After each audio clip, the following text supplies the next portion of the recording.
현대인들이 굉장히 낯설어하는 정서가 있다면은 온갖 정서 가운데 분명하게 경외감이라는 정서일 것입니다. 현대인들이 경외감을 느끼며 살아가기는 아주 힘든 문화적이면서 환경적인 그런 요인이 있죠. 그러나 경외감이라는 것은 하나님을 아는 유일한 도구라는 것을 생각해 볼 때, 유일한 정서라고 얘기할 때, 또 하나님을 경험한 사람들이 갖는 유일한 정서라고 생각해 볼 때, 신앙인에게는 경외감이라는 것은 알파와 오메가, 또 그 모든 과정이다, 그렇게 이야기할 수 있겠죠. 그래서 성경은 경외감에 대해서 많은 이야기를 합니다. 그래서 오늘 저희가 시간을 내서 한번 경외감이라는 단어에 대해서 좀 더 반복적으로 가슴에 새겨지기를 바랍니다. 함께 올라오는 대로 함께 읽어보겠습니다. 너희 시대에 평안함이 함께 있게요. 너희 시대에 평안함이 있으며 구원과 지혜와 지식이 풍성할 것이니 여호와를 경외함이 너의 보배니라 말씀하십니다. 보배라는 단어, 여호와를 경외함이 너의 보배. 그 나오는 말씀을 여호와를 경외하는 것이 지혜의 근본이요 라고 말씀하십니다.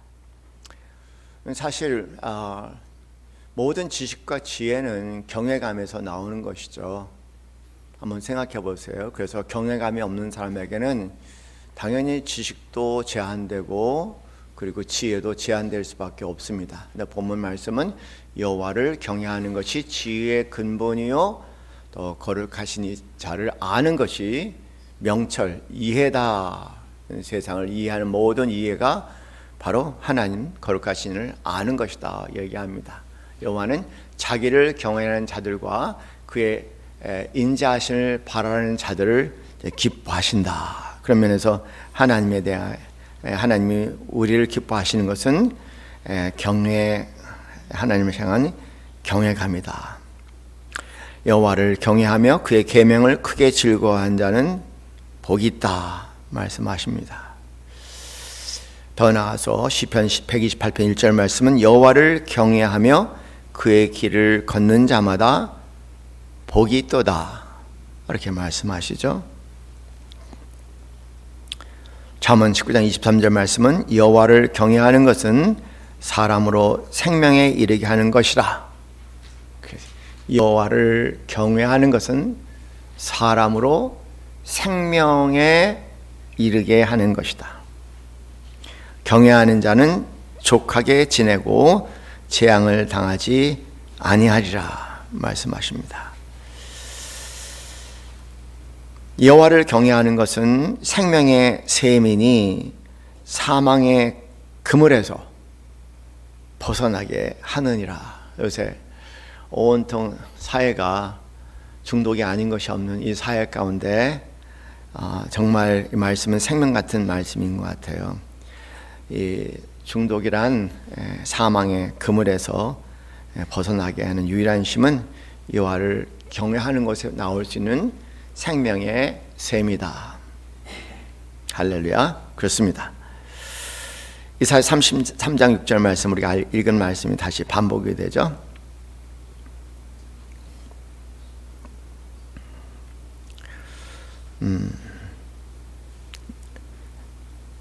시편 34편 9절 말씀은 너희 성도들아 여호와를 경외하라.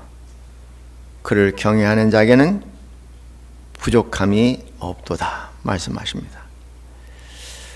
내 하나님 여호와의 명령을 지켜 그의 길을 따라가며 그를 경외하라고 말씀을 하시죠. 여호와를 경외하는 자들아 너희는 여호와를 의지하여라. 그는 너희의 믿음의 너의 도움이시며 너의 방패시다 말씀하십니다. 이 말씀도 귀담아 들어야 할 것 같아요. 여호와를 경외하면 제 수명을 사느니라. 그러나 악인의 수명은 여러 가지 위해서 짧아질 수밖에 없다. 너무 당연한 말씀인데 과연 이 말씀을 얼마나 사람들이 담고 사는지 모르겠어요. 옆에 종종 제가 속속내 내과에서 가는데 제 검사 자료를 가만히 보더니 정상입니다 그렇게 얘기를 해요. 그러니까 수치가 좀 부족하지 않아요? 그랬더니 욕심이 많아요. 그 나이에 정상입니다 이렇게 얘기하더라고요. 그 나이에 정상입니다. 요새 젊은 것들이요 이거보다 훨씬 못해요 그런 얘기를 하시더라고요. 술, 담배, 온갖 그런 이제 말 그대로 각종 중독에 물들어 사다 보니까 몸이 엉망진창이 되어 있는 것 같아요. 잠언 15장 16절 말씀은 가산이 적어도, 이 말씀들 우리가 기억해 봐요. 가산이 적어도 여호와를 경외하는 것이 크게 부하고 번뇌하는 것보다 나으니라. 아멘. 참 놀라운 말씀이에요.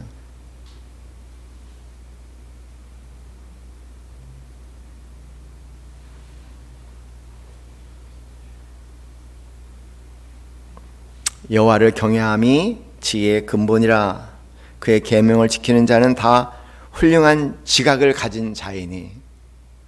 훌륭한 지각을 가졌다. 여호와를 경외한 자는 다 훌륭한 지각을 가진 자다.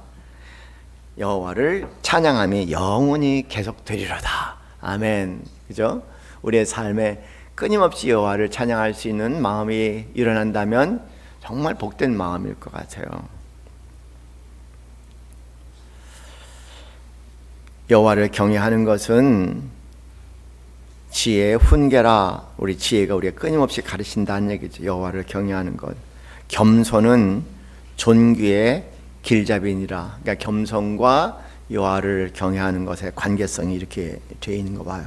꿈이 많으면 헛된 일들이 많아지고 말이 많아도 그러하니 헛된 일들이 많아진다. 그런 얘기겠죠.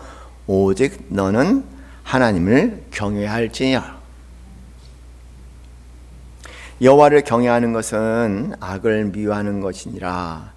나는 교만과 거만과 악한 행실과 패역한 입을 미워하느니라.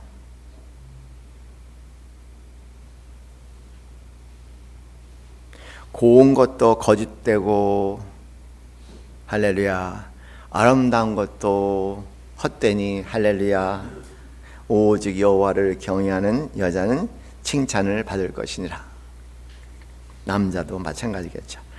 잘생긴 것도 거짓되고 유능한 것도 거짓되니 오직 여호와를 경외하는 남자는 칭찬을 받을 것이니라. 그렇게 표현할 수 있을 것 같아요.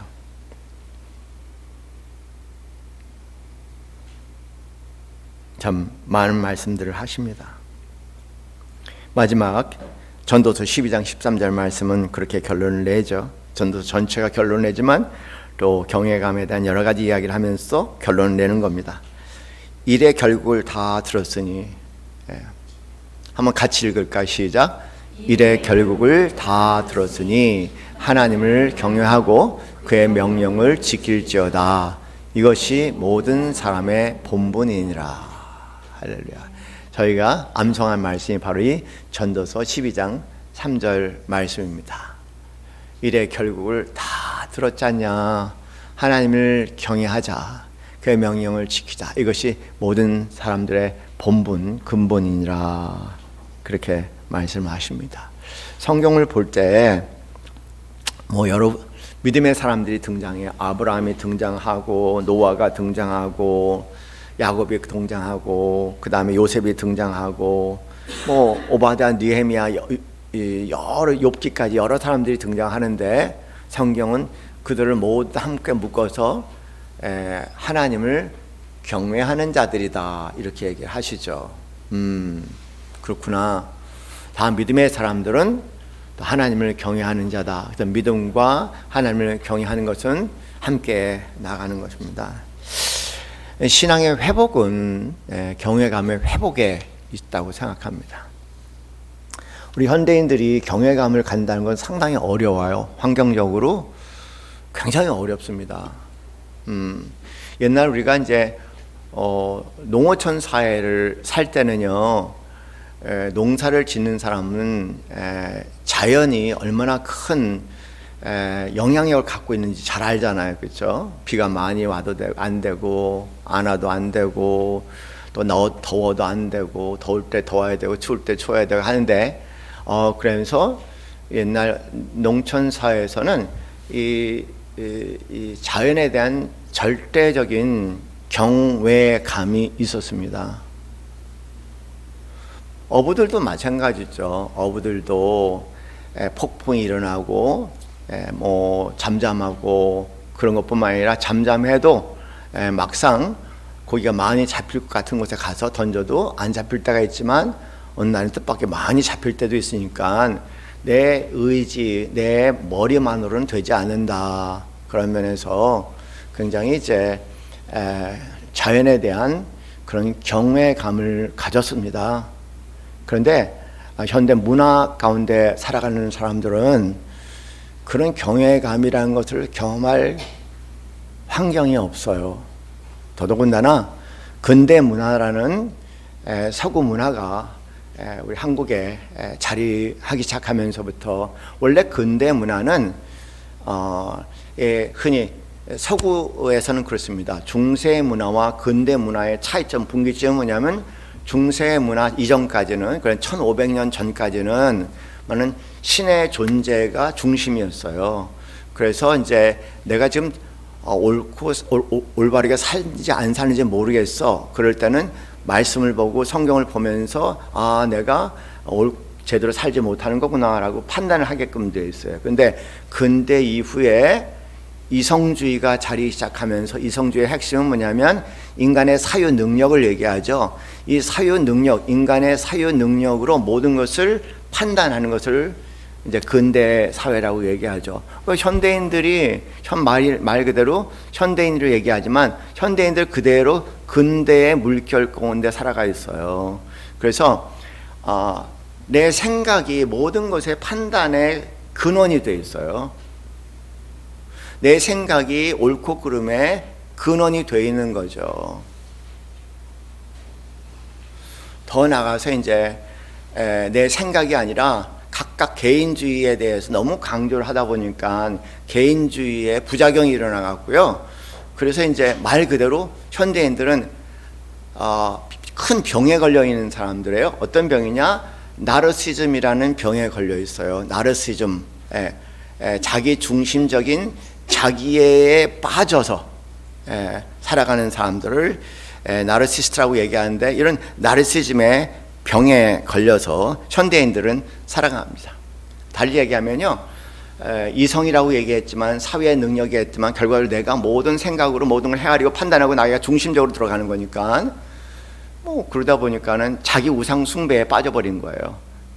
자기 우상 숭배도 아니야. 자기 생각이 우상이 돼갖고 자기 생각에 무릎 꿇고 살아가는 자기 생각 우상 숭배주의자가 됐지만 개개인으로 보면 우상 숭배주의자가 된 거죠. 흥미로운 것은요, 뇌공학에서 나온 자료들을 보면은 현대인들에게 이런 용어가 있어요. 자의식. 여러분 자의식이라는 용어 한번 익숙하실 거예요. 자의식. 사람들이 나를 어떻게 볼까, 나를 어떻게 생각할까, 사람들이 나를 어떻게 평가할까, 등등 이런 것들이 다 자의식과 관련되는 거죠. 그런 것과 관련된 감정들을 자의식적 감정이라고 얘기합니다. 그리고 나는 이런 사람이다, 저런 사람이다. 예를 들어서 자기의 정체성과 그리고 이제 자기에 대한 열등감 포함해서 자기에 대해서 부풀린 마음이라든가 이런 것들을 관장하는 뇌의 영역이 있어요. 그 뇌의 영역들을 심리학에서는 이제 자기 참조 영역이다 그렇게 얘기합니다. 자기 참조 영역. 근데 흥미로운 것은요, 현대인들이 이 자기 참조 뇌의 영역이 굉장히 인플레이션이 돼 있다는 거예요. 엄청나게 크다는 거예요. 엄청나게 크다요. 자기라는 그런 균에 그렇게 오염이 돼서 인펙션이 일어나서 오염이 돼서 그 부분이 아주 부풀을 대로 부풀었고 염증이 생길 정도로 그렇게 그 부분이 엄청나게 커진다는 거예요. 그래서 끊임없이 사람들이 나를 어떻게 보고 어떻게 평가할까에 매달려서 연연해서 살아가는 자기 애적 병을 갖게 됐다는 거죠.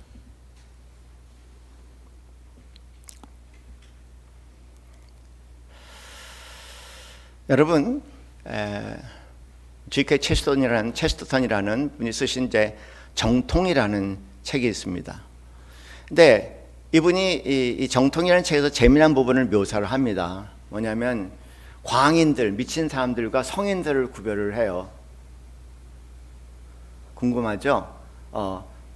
어떤 종류를 광인이라고 미친 사람들이라고 얘기하고 정신병원에 가야 할 광인이라고 얘기하고 어떤 사람들을 성인이라고 얘기할까? 그분이 얘기하는 광인, 미친 사람들은 이런 사람들입니다. 모든 세상이 내 머릿속에 들어와야 돼. 그래서 머리가 뽀개질 정도로 복잡해지다는 거예요. 세상이 다 여기에 들어와야 돼. 근데 성인은 그게 아니라 세상이 내 머리보다 훨씬 크다는 걸 알고요. 세상에 머리를 가만히 들이밀고 사는 사람들을 성인이라고 얘기한다는 거예요.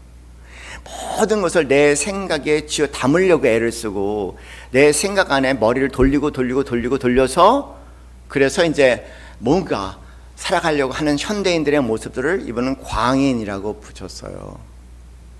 그럼 미친 거 아니겠습니까? 한번 생각해 보세요. 정말 정확한 광인인 것 같아요. 그런데 건강한 사람 성인들은 뭐냐면 끊임없이 세상에 머리를 드러내고요. 끊임없이 배운다는 거예요. 끊임없이 배운다는 겁니다. 세상이 나보다 훨씬 커. 그리고 하나님이 나보다 훨씬 커.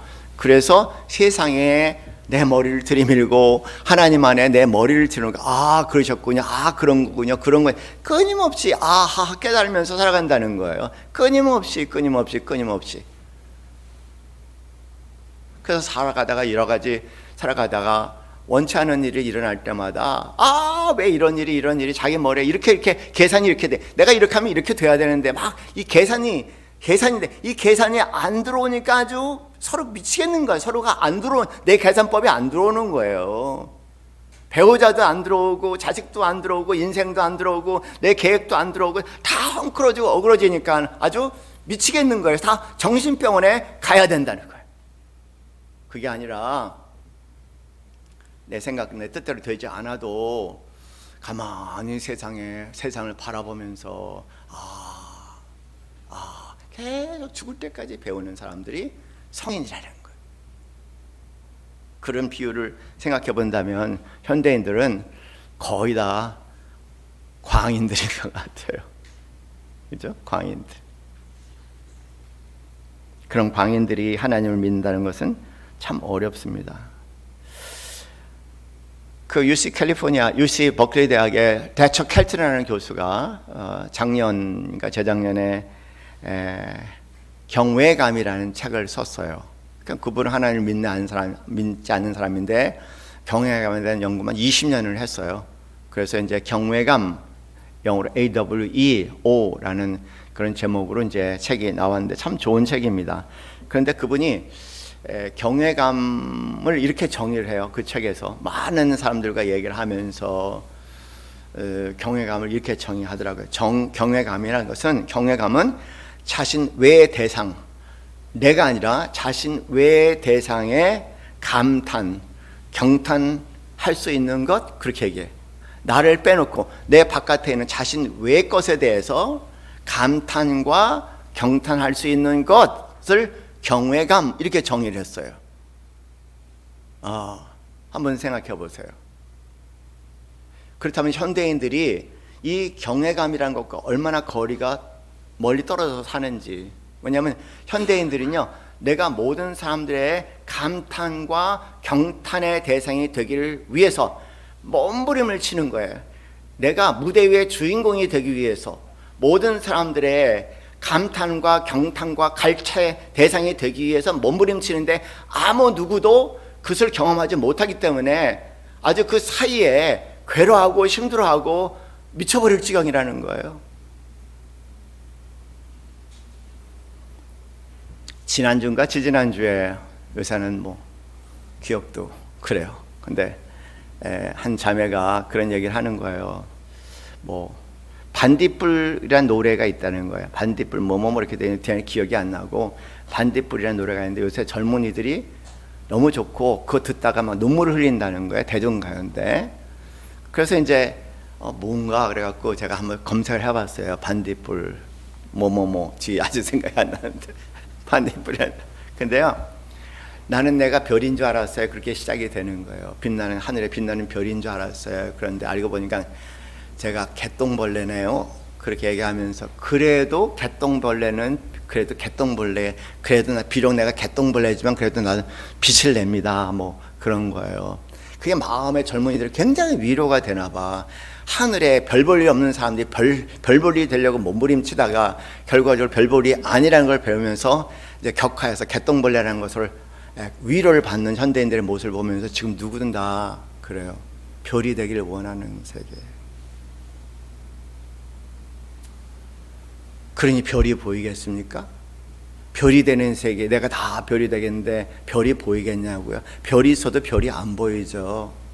우리가 감탄하고 경탄할 일이 우리 주위에 엄청나게 많은데도 불구하고 내가 별이 돼야 되는 강박은 절대 그것을 인정할 수가 없어요.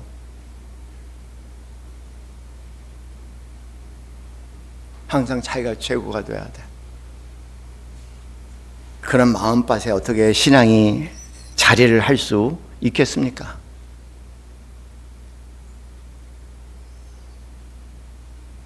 하나님을 경외하는 것이 신앙의 시작이요, 과정이요, 끝이라고 얘기할 때 이 마음밭이 전혀 없는 현대인들에게 도대체 그 신앙은 뭘까 도대체 우리 자신도 깊이 좀 살펴봐야 할 것 같아요.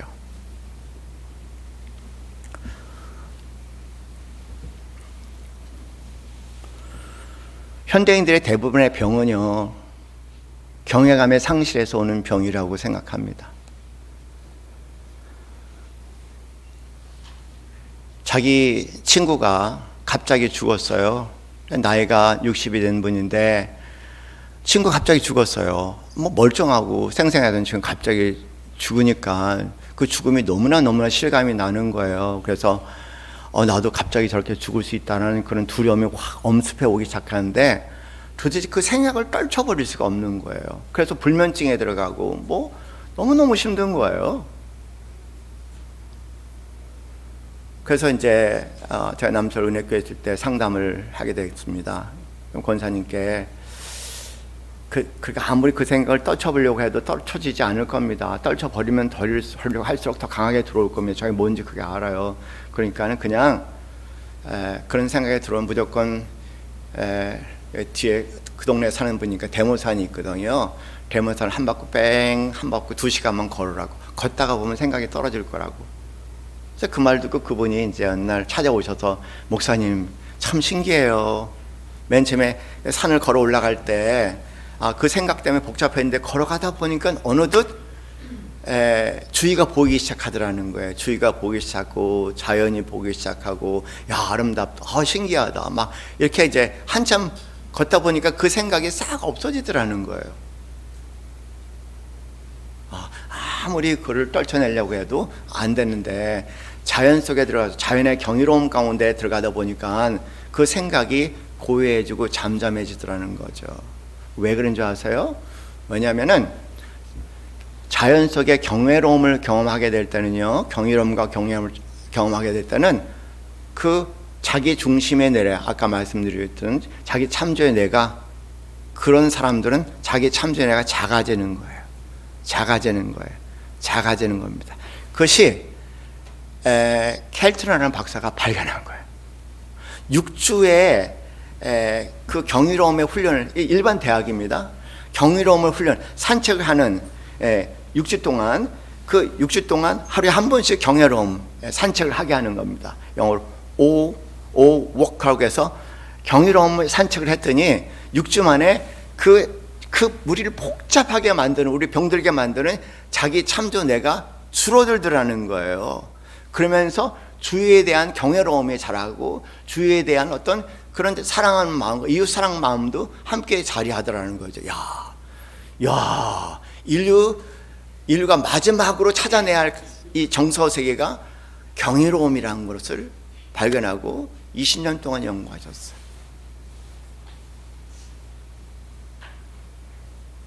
근데 여러분 언제 어디서 어떻게 경이로움을 느껴보셨습니까? 살아오시면서. 지난 며칠 전에 눈이 많이 오셨을 때 잠깐 느껴보실 수 있잖아요. 그 이후에는 녹는 얼음 추위 때문에 짜증내셨을 수도 있어.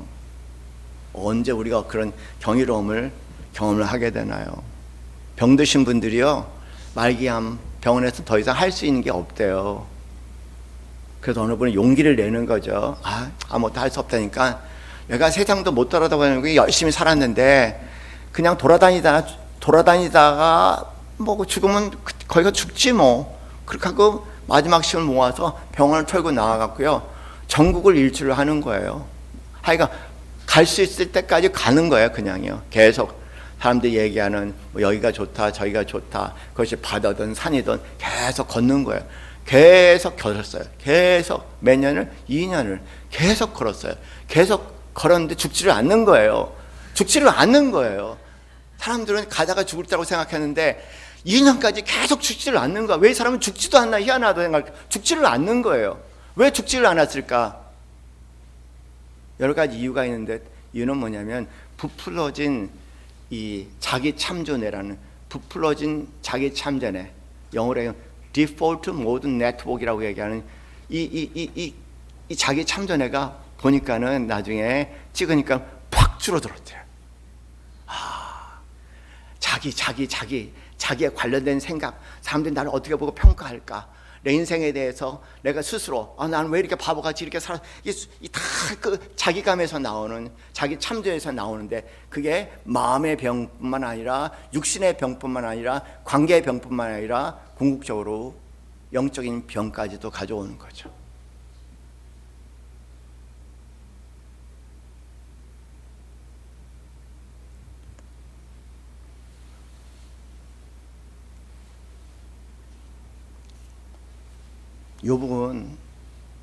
욥이라는 사람은요, 욥은요 누가 봐도 의로운 사람이었어요. 하나님 보시기에도 의롭다 얘기했습니다. 그리고 또 욥은요 선한 사람이었어요. 선한 것들을 많이 한 선한 사람이었습니다. 그런데 이런 말을 할 수 없는 큰 불행을 경험하게 되는 거죠. 그래서 이제 딜레마에 빠졌어요. 내가 이렇게 의로운 삶을 살고 내가 이렇게 선한 삶을 살았는데, 당연히 이렇게 의로운 삶을 살고 이렇게 선한 삶을 살면은, 그러면 우리 집에는 오로지 행복만 있어야 되는데 이게 왜 불행이냐, 그 얘기예요. 여러분 혹시 그런 생각 갖고 계시지 않으세요? 열심히 살았는데 듣기로 목사님들이 얘기하는 이런 얘기를 이런저런 성경 공부를 통해서 이렇게 살면은 복을 받는데 복이 아니라 나한테 왜 이렇게 불행하냐, 내 인생이 온통 실패로 점철되어 있냐, 뭐 그렇게 여러분 그럴 때마다 우리가 하나님이 있는지 없는지 의아해지기 시작하잖아요. 욥이 그랬어요. 욥이. 그런데요, 그런 신앙은 잘못된 신앙이죠. 왜냐하면 하나님을 조건해 버린 거예요. 이럴 때는 하나님이고 이 바깥에는 하나님이 없다고 얘기하는, 자기 머리에 갇혀진 하나님을 정의한 거죠. 그 하나님을 조건화한다고요. 하나님을 조건화한다. 그래서 난리를 핀 거예요. 그리고 욥의 친구들도 그랬어요. 하나님을 다 조건해 갖고요, 네가 의롭게 살았는데 선하게 살았다면 이럴 수 있지 않냐, 이런 불행한 일이 있을 수 없지 않냐, 분명히 네가 어떤 일을 할 것이다. 욥은 난리를 치는 거죠. 아니야, 내가 의롭고 선한 일을 다 했는데 왜 나에게 이 고통과 어려움이 다 온 거야? 아니야. 그리고 계속 논쟁을 피웠어요. 혹시 여러분 그러지 않으세요? 그런 구역 모임에 계시지 않으세요? 혹시 그런 신앙의 무리 가운데 있지는 않습니까? 그때 하나님께서 욥에게 나타나셨어요. 그래서 장장 3장에 걸쳐서 욥에게 질문을 하기 시작합니다. 네가 이걸 아냐? 네가 이걸 아냐? 하나님 마치 다 아는 듯이, 나는 알고 있는데 네가 이걸 아냐? 네가 이거 아냐? 네가 이걸 알고 있어? 네가 이거 알고 있는 거야? 3장에 걸쳐서 욥에게 계속 질문을 해요. 그런데 하나님이 알고 있는 그 많은 것을 자기는 하나도 모른다는 사실을 깨닫게 되는 겁니다.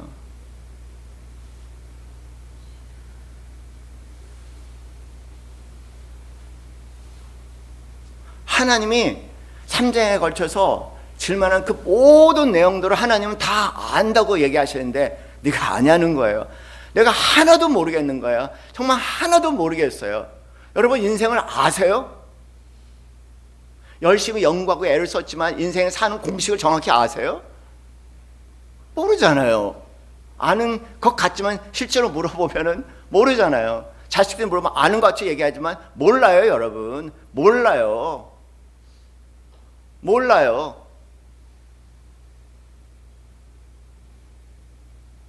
손주 소녀들이 물어보면요 몰라요. 그것도 우리가 몰라요. 정말 몰라요. 그것을 깨달은 욥이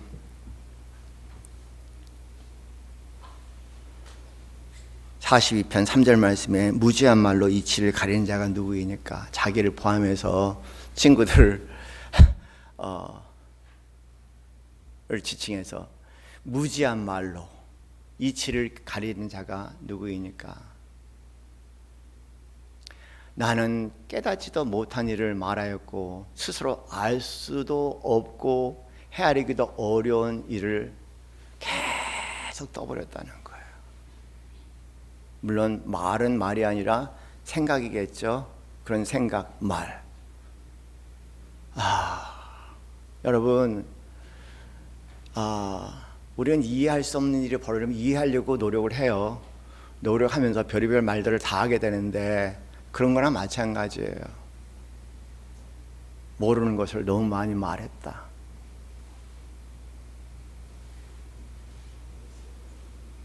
모르는 것을 너무 많이 말했다. 그리고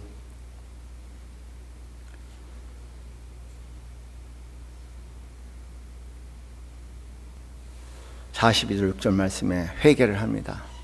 그러므로 내가 스스로 거둬들이고 티끌과 재 가운데 회개하나이다. 이 회개라는 말은 뭘까요? 하나님의 크심,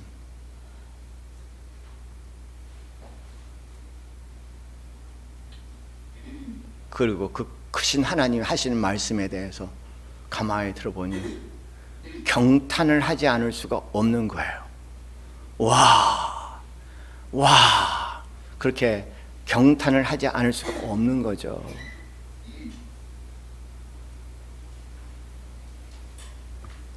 그 하나님에 대한 경외감을 갖고 그렇게 보지 못한 하나님에 대해서, 자기의 신앙에 대해서 회개를 하기 시작했습니다.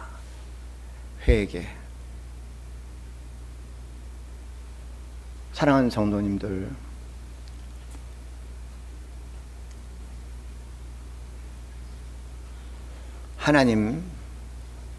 하나님은 우리의 생각보다 크시고,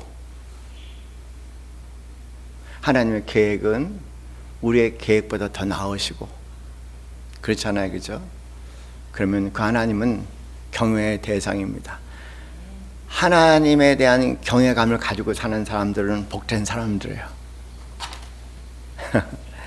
하나님에 대한 경외감을 가지고 살아가는 사람들은 인생에 살면서 이해되지 않은 많은 일들이 퍽퍽퍽퍽 일어날 수가 있어. 정말 이해될 수 없는, 계산되지 않는 퍽퍽퍽 일어날 수 있어.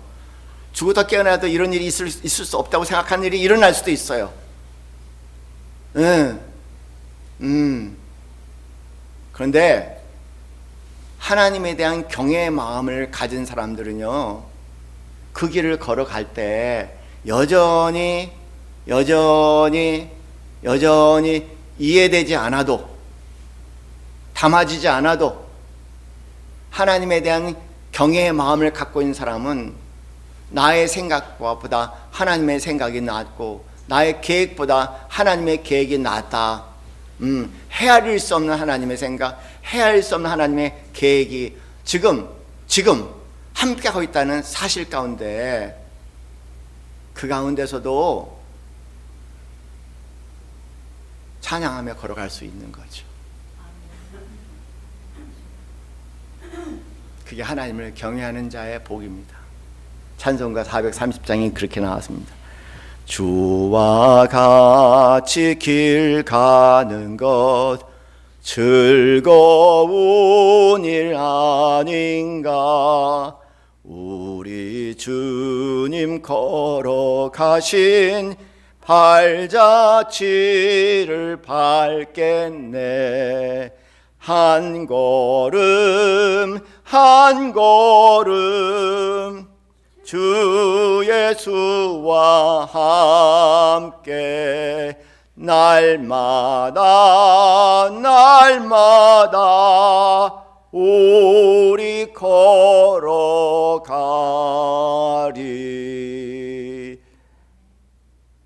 이게 그냥 나온 게 아니죠. 그냥 나온 게 아니에요. 자기의 경험을 이렇게 얘기한 겁니다. 이런 사람이 어떤 사람이냐? 나보다 크신 하나님에 대한 경외감. 우리 너무 잘 아시는 말씀이에요. 하나님을 사랑하는 그때 부르심 입은 자들에게 모든 합력해서 선을 이루신다. 하나님의 계획 가운데 선을 이루신다. 내 뜻대로 내 생각의 선이 아니라 하나님의 온전한 계획 가운데 선을 이루신다. 아멘. 그냥 걸어가세요. 그냥 가세요. 그냥 가세요. 그냥 가세요. 이해되지 않아도 그냥 가는 거예요. 그냥 걸어가는 겁니다. 믿는 사람 믿지 않는 사람 똑같이 어려운 일들 많이 일어나요. 예상하지 못한 일이 일어나요. 이러라 저렇게 궁리하지 말고 할렐루야 찬양하면서 여러분 걸어가셔서 그 여리고성을 무너뜨리는 믿음의 사람들 되기 바랍니다. 그냥 찬양하며 걸어가세요. 그냥 걸어가세요. 그냥 걸어가세요. 네, 뭐 가정 배경이 어떻다느니 내 과거에 이런 일이 저런 일이 일어났느니 그럴 일 아닙니다.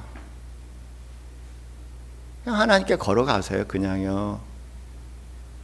그냥 걸어가세요. 하나님에 대한 경외심, 놀라우신 하나님, 위대하신 하나님, 나와 동행하신 하나님, 나를 인도하신 하나님, 할렐루야. 그렇게 찬양하며 여러분 하나님을 경외하시는 마음으로 살아가시면서 오늘 약속하신 모든 경외에 대한 말씀들이 여러분 삶에 여러분 자손에게도 온전히 이루어지기를 주님의 이름으로 간절히 축원합니다. 우리 찬송가 바꿨습니다. 486장 이 세상에 근심된 일이 많고 참 평안히 몰랐구나. 주님에 대한 경외로움을 회복하면은 이 말씀의 비밀을 알게 될 겁니다.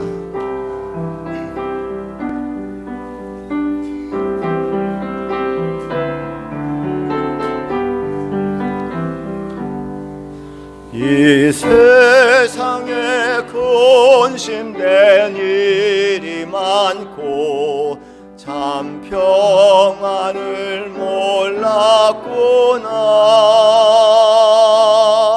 내 주 예수 나로라 부르시니 곧 평안이 시리로다.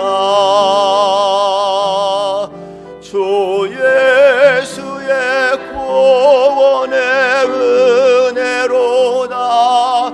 참 기쁘고 즐겁구나. 그 은혜를 영원히 누리겠네. 곧 평안이 시리로다. 이 세상에 곤고한 일이 많고 참 쉬는 날 없었구나. 내 주 예수 날 사랑하시오니 곧 평안이 시리로다. 주 예수의 구원의 은혜로다. 참 기쁘고 즐겁구나. 그 은혜를 영원히 누리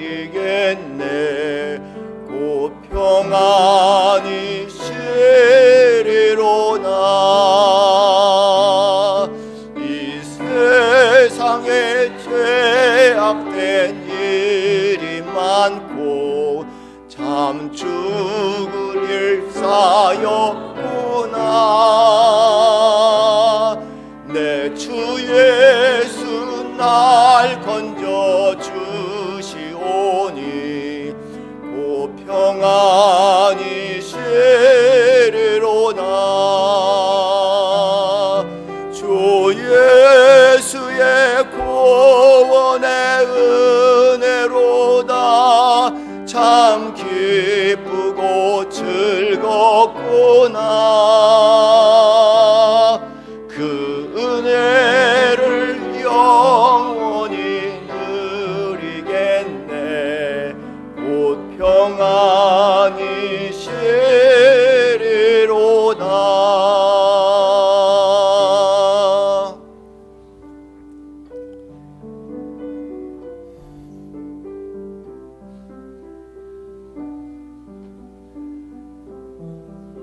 하나님을 경외하는 것이 보배입니다. 하나님을 경외하는 것이 지혜의 근본입니다.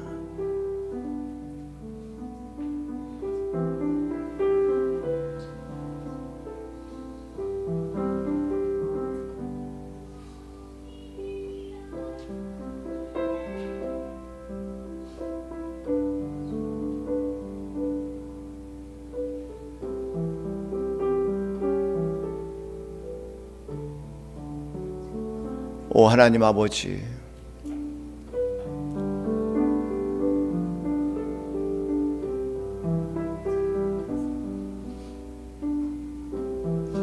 우리 안에 경외로움의 정서를 회복시켜 주시고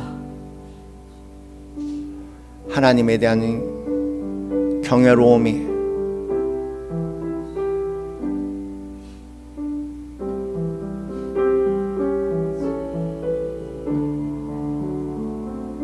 우리의 삶에 동행하기를 원하나이다.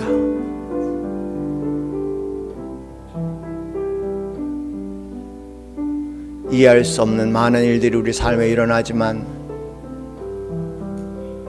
경이롭고 경외로운 하나님의 하시는 놀라운 일인 것들 기억하게 하시고 꿋꿋하게 지금 나에게 주어진 상황 속에 하나님에 대한 경외로운 마음이 끝까지 붙잡고 걸어나가게 하시고 하나님의 경외로움이 무엇인지를 알게 하시며 하나님의 경외로움의 손길에 사로잡혀 우리의 나머지 인생 지금과 살았던 차원과는 전혀 다른 차원의 삶을 살게 하시고